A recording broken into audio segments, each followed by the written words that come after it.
करने वाले जो महान पुरुष तपलोक में विराजमान हैं और जनलोक में जो बड़े बड़े महापुरुष लोक में विराजमान ब्रह्म ऋषि, उनको एक ही दुख होता है। वो इस मृत्यु लोक के प्राणियों को भगवत विमुख देखकर दुखी होते हैं कि ये भजन करके हमसे भी ऊपर जा सकते हैं। सबसे ऊपर जो ब्रह्म लोक है उससे भी परे वैकुंठ लोक है।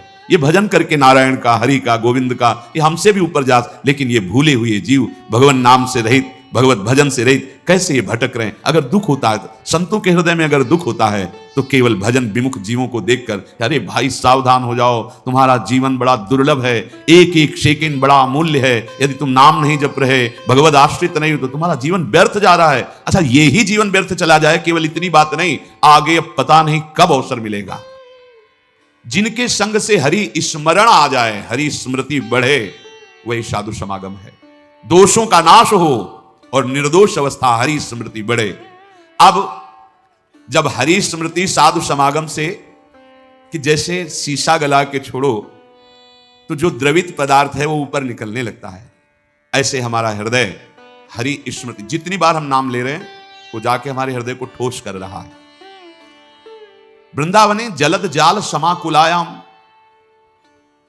पहले तो निर्विकारिता लाएगा नाम, अनर्थ की निवृत्ति, जिससे हमें दुख मिलता है उन कर्मों को नष्ट करेगा। ये दो चार माला की बात नहीं है। जब तक घड़ा भर ना जाए तब तक वो डालना होता है। गला हुआ शीशा ऊपर तक अब ठोस हो गया, अब उसमें एक बूंद पानी नहीं रुक सकता या द्रवित पदार्थ नहीं रुक सकता। ऐसे ही हमारा हृदय अभी विषयों से भरा हुआ है, इसे खाली करना है। नाम स्मृति, भगवत स्मृति, जितना आप स्मरण कर रहे हैं मानो आप अपने हृदय को विकारों से खाली और भगवत स्मृति से भर रहे। तक से भरे तो उसका फिर परिणाम क्या होता है? बोले श्रीपाद प्रबोधानंद जी जो कह रहे हैं, अश्रुधारा प्रवाहित होने, राधा रोमांच हो रहा है, और वो दृष्टि डालता है जिधर तो वही श्याम गौर जोरी आंखों में झलमलाने लगती है, आंख मूंदे या खोले। सच्ची मानिए, ये निरंतर प्रभु की स्मृति बहुत बड़ी वस्तु है। ये बहुत उत्तम फल प्राप्त हुआ है, या बहुत बड़ी कृपा प्राप्त हुई। जो भाव तुम्हारा बन पावे, निरंतर भगवत स्मृति, शरीर कहीं भी रहे, कैसी भी स्थिति में रहे, अगर आपके हृदय में सदा प्रभु की स्मृति चल रही तो प्रभु आपके हृदय में प्रकट हैं। पहले तो स्मृति रूप में और फिर रूप में उनका रूप प्रकाशित होगा। लेकिन बहुत बकवास करने वाले, बहुत व्यवहार में उतरने वाले कैसे निरंतर भगवत स्मृति कर पाएंगे? बोरी सखी का एक दोहा, इसे एक दो बार दिन में तो याद कर ही लेना चाहिए। ना काहू सो बोलिबो, ना कोई व्यवहार, अपनी कुंवरी किशोरी को जियत निहारी निहारी। स्मृतिवान देख पाता है लाडली जी को, स्मृतिवान दूसरा नहीं देख पा सकता, ये बात ध्यान रखना। अभी एकांतिक में किसी उपासक हमको लाडली जी मिली थी, ऐसे बात कर रहे थे जैसे, उनका क्षमा कीजिएगा, वो कृपालु हैं, किसी को भी मिल सकती हैं, उनके लिए कोई ये योग्यता का पक्ष थोड़ी। अगर योग्यता की बात आवे तो प्यारोडुम क्षमते ने अच्छी सिकादी नाम तो ध्यानगम, पर ऐसे नहीं मिलती जैसे आप बात कर रहे हैं। लाडली जी मिली और आप ऐसे सूखे सूखे बोल रहे हो। अरे नहीं भाई नहीं, कह ही नहीं पाते। उदाहरण उनको दिया था कि अगर 1 अरब की चेक रखी हो तो सभा में बोल लो खड़े होके कि मेरी जेब में 1 अरब की चेक है, और बोल के दिखाओ। हिम्मत नहीं होगी, नाशवान पैसे की हिम्मत नहीं होगी तुम्हें। और महान करुणा समुद्र, प्रेम समुद्र, वो परम धन जिसमें लालजू को खरीद लिया जाता है, लालजू बिक जाते हैं, किसमें? प्रेम में। प्रेम समुद्र का सार रूप लाडली दिखाई दी और आपकी आंखों में आंसू नहीं, और आपकी हिम्मत पड़ गई है बोलने की। या तो चेक नहीं है और या खोने वाले हो, यही शब्द थे। या तो चेक नहीं है आपके पास तो 1 अरब की, और आप केवल डींग मार रहे हैं, या आप अब खोने। अरे कितने ग्रंथ पढ़े हो तुम? कितने ग्रंथ पढ़े हो? 2-4 पढ़ लिए होगे तो कह दिए ग्रंथ। अगर एक ट्रक लाया जाए और उस पर ग्रंथ सब रखे जाएं तो ट्रक भर जाएगा, ग्रंथ की कमी थोड़ी होगी। एक एक पंथ के कितने कितने ग्रंथ हैं। आप जानते हो वृंदावन प्रेम रस को, नित्य विहार रस को, उनके ग्रंथों को पढ़ा नहीं तो फिर कैसे जानोगे? भक्ति का भी बहुत स्वरूप है। किस कोटि के तुम भक्त हो, किस कोटि के ग्रंथ पढ़े हो, यहां आओ, भगवत रसिक जी कह रहे वेद रसकन की वाणी केवल राधा रस ही भरा हुआ है, ये वृंदावन धाम है। कौन इस धाम की महिमा को, महापुरुष जो है, साधारण जीव की तो बात जाने, कौन नमन नहीं करता, कौन नहीं जानता। वृंदावन का ये एकांतिक प्रेम रस रसिकों की वाणी में मिलेगा। भगवत रसिक, रसिक की बातें रसिक बिना को समझ सके ना। राज दरबार में राजा का जो प्रताप है, वो जितने देखते हैं वो उतना जानते हैं कि राजा के समान कोई नहीं है, क्योंकि उसके इशारे, भ्रकुटी के इशारे में प्रांत के प्रांत नष्ट हो सकते हैं। वो राजा का वैभव देखते हैं। ये है राजा प्रताप, राज प्रताप। और जब वो अपने महल में जाता है, अपने राजपद से उतर करके, फिर जो स्वरूप का दर्शन होता है, उसका प्रेमी रूप, वो प्रेमी रूप वो सभा वाले नहीं जानते, सभा वाले नहीं जानते। अगर उनसे कहा जाए कि जो महाराज की भ्रकुटी का तुम प्रताप देख रहे हो ना, किसी की भ्रकुटी का प्रताप ऐसा भी कि तुम्हारे महाराज घुटने टेकते हैं वहां, जैसी हरिवंश प्रताप रूप गुण वय बल श्याम, जिसे वेद भी नेति नेति कहते हैं, ऐसा राजा है हमारा।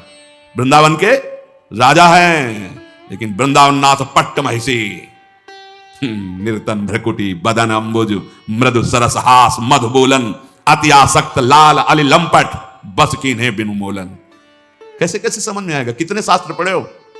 ऐसे ऐसे ग्रंथ, रस ग्रंथ हैं, और वो चिंतन के लिए हैं, वो प्रवचन के लिए नहीं। वो आहार है रसिकों का। संप्रदाय नवधा भगति वेद सुरसरी नीर, ललिता सखे उपासना है सिंहिन को छीर, है सिंहिन को छीर रहा है कुंदन के बासन, कै बच्चा के पेट और घट करे विनाशन। बोले जो चतुर संप्रदाय नवधा भगति, ये परम पावन त्रिभुवन को करने के लिए तय बन फूल, ये नहीं पुराण में लिखा, ये शास्त्रों में तुम्हें ज्यादा नहीं, थोड़ा संकेत मिलता है। अनयाराधितो नूनम भगवान हरि ईश्वरा, ईश्वरों के भी ईश्वर भगवान हरि जिनकी आराधना करते हैं, ये वो आराध्या है जिसको एकांत में लेके फूल चयन करके बेणी गूंथ रहे। प्यारी राधा राधा राधा नामयु कार्यम हेनुदिन मिलितम साधना घीर्ष कोटि त्याज्यो। अगर राधा नाम ही केवल लेने को मिल जाए तो परम प्रेम की प्राप्ति हो जाए। कितना सरल, राधा राधा, मानो अमृत पान कर रहे हैं। ये जो राधा राधा बोलने पर रस निकल रहा है ना मुख में, यही अंदर जाके सारे विकारों को भस्म करेगा। डॉक्टर औषधि देता है तो प्रश्न बिना किए खाकर उसको रोग निवारण का विश्वास होता है। बिना किसी प्रश्न और तर्क के तुम राधा नाम स्वीकार कर लो। वृंदावन धाम में बैठे हैं, इस बात के अगर पूरा जैसा भी बना है जीवन, ये तुमसे कुछ चाह नहीं है, तुम्हारी चाह की पूर्ति की बात कर रहा हूं। चिंतामणि प्रणवताम ब्रजनागरीणा, मंजुष स्वभाव मधुकल्पलता निकुंजम व्यंजन समद्भुत कृपा रस पुंज में। इसीलिए श्री जी के विषय में ज्यादा बोलने की हिम्मत नहीं होती, क्योंकि अधिकार चाहिए। तुम राधा राधा कहो, ठेका हम लेते नहीं कहते, तुम ठेका लेते हो। अगर तुम मानते हो थोड़ा भी कि भगवान अपने वचनों से भी ज्यादा अपने दासों के वचनों का, तो झूठे दास बन जाए तो सच्चे बना लेते हैं। अपने आचार्य, अपने गुरुजन, अपने जितने भी संत महापुरुष हुए हैं, सबके हृदय में नाम महिमा देखी गई है, हरि की, हरि चरणारविंद की प्रीति देखी गई है, और उसका फल जो एकांतिक पाया है। जैसे गोस्वामी जी एकांत में होकर श्री जानकी जी के चरणों की वंदना करें कि मेरे स्वामी को कैसा स्वभाव पसंद है, कैसे गुण पसंद है, कैसा मन पसंद है, आपसे ज्यादा और कौन जान सकता है। इसलिए जनक सुता जग जननी जानकी अतिशय प्रिय करुणा निधान की, ताकि अतिशय प्रिय करुणा निधान की, ताकि जुगपद कमल मनावों जासु कृपा निर्मल मति पाऊं। वो बुद्धि, वो मन, वो आचरण, वो स्वभाव जो मेरे स्वामी को प्रसन्न कर ले, वो जनक नंदनी श्री लाडली जी जानकी जी के चरणों की वंदना करके याचना। राधा नाम, राधा धाम में प्रीति।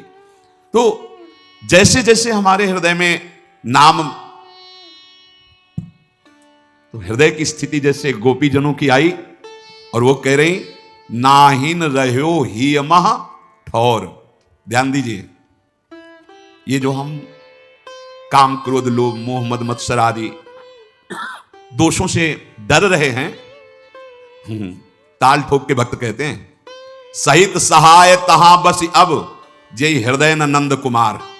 एक काम क्रोध लोभ मोह मद मत्सर माया के पार्षदों, ताल ठोक के कह रहे हैं तुम्हारा अब वहां प्रभाव पड़ेगा जिसके हृदय में नंद कुमार नहीं है। अब यहां कुछ फर्क नहीं पड़ने वाला। सहित सहाय तहां बस अब, जे हृदय न नंद कुमार। नंद कुमार वैसे सबके हृदय में है, पर यहां भाव क्या है? स्मृति। जिसके हृदय में नंद नंदन की स्मृति नहीं है, ऐ माया और ऐ माया के पार्षदों, वहीं तुम्हारा प्रभाव पड़ेगा, यहां प्रभाव नहीं पड़ने वाला। क्यों? क्योंकि नाहिन रहो ही मह और भरी सराय रहीम लख आप पथिक फिर जाए। जैसे धर्मशाला भर गई, अब गुंजाइश नहीं है, तो पथिक आया और चला गया।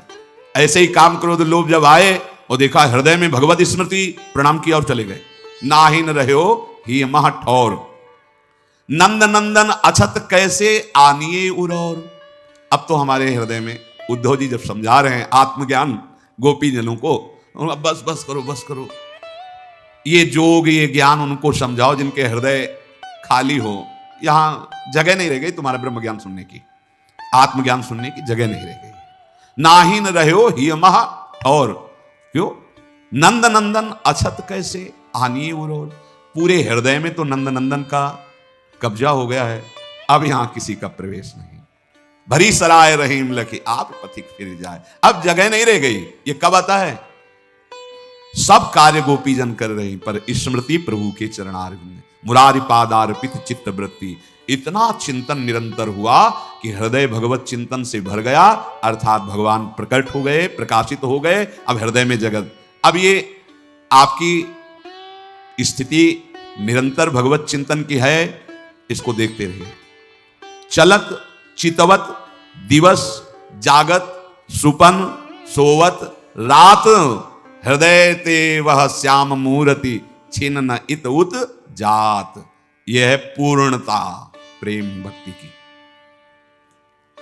चल रहा है तो भगवत स्मृति, देख रहा है तो भगवत स्मृति, जग रहा है तो भगवत स्मृति, स्वप्न में है तो भगवत स्मृति, सुषुप्ति में है तो भगवत स्मृति। एक स्थिति होती है, जागृत स्वप्न सुषुप्ति, ये दशाएं दिखाई देंगी। कई बार जो निरंतर स्मृति प्राप्त उपासक जन हैं, अनुभव में ही नहीं होता उनको कि वो सो रहे हैं, क्योंकि बाहर से शरीर पर अंदर से उनका निरंतर चिंतन का अभ्यास जो चल रहा है। ये सोवत हूं रसना रटे राधा कृष्ण सुनाम, अब ओठ खुल गए तो निकलने लगा राधा कृष्ण राधा कृष्ण राधा, तो पकड़ लिया गया कि तो सोते हुए भी राधा कहा है। हाँ, शरीर की चेष्टाएं चलत चितवत दिवस जागत सुपन सोवत रात, हृदय ते वह श्याम मूर्ति छिन नहीं तो उत जात। यह है त्रिगुणातीत स्थिति। जो त्रैगुण्य विषयों से परे स्थिति है, वो ये स्मृति ने ला दी, अखंड स्मृति, त्रिगुणातीत स्थिति। कैसे उस व्यक्ति का महान सौभाग्य वर्णन करे जिसने ये ठान लिया है कि अब मैं प्रभु को कभी नहीं भूलूंगा। ये बात, ये हृदय में ठान लिया कि अब अपने प्रभु को कभी नहीं भूलूंगा, हर समय उनकी स्मृति में रहूंगा। ये सार बात है। उसके हृदय को प्रभु ठान लेते हैं कि अब कभी नहीं छोड़ूंगा। तुम स्मृति पकड़ो, तुम्हें प्रभु पकड़ लेंगे, खुली बात है। और ये गीता जी का सार है, नष्टो मोहाय स्मृति लब्धा। पूरी गीता का सार है स्मृति, और भगवान की मांग भी है स्मृति, अनन्य स्मृति। भगवान उसको नित्य निरंतर अनुपम आनंद हृदय में देते हैं जो निरंतर स्मृति। पर ये स्मृति उसी के हृदय में जागृत होती है जैसे लोभी पुरुष धन का चिंतन करता है, कामी पुरुष कामिनी का चिंतन करता है। ऐसे जो पूरा महत्व प्रभु के नाम में, वो नाम का चिंतन कर रहा है। प्रेमी जन स्वयं भगवान का स्वरूप हो जाते हैं। भगवान का स्वरूप, जैसे जंगहा लोहा पर पारस के स्वरूप से स्वर्ण हो गया, ऐसे नाम का स्पर्श जिह्वा में, फिर हृदय में, संपूर्ण अंतःकरण में हृदय भर गया। अब वो उपासक और भगवान में भेद नहीं रह गया।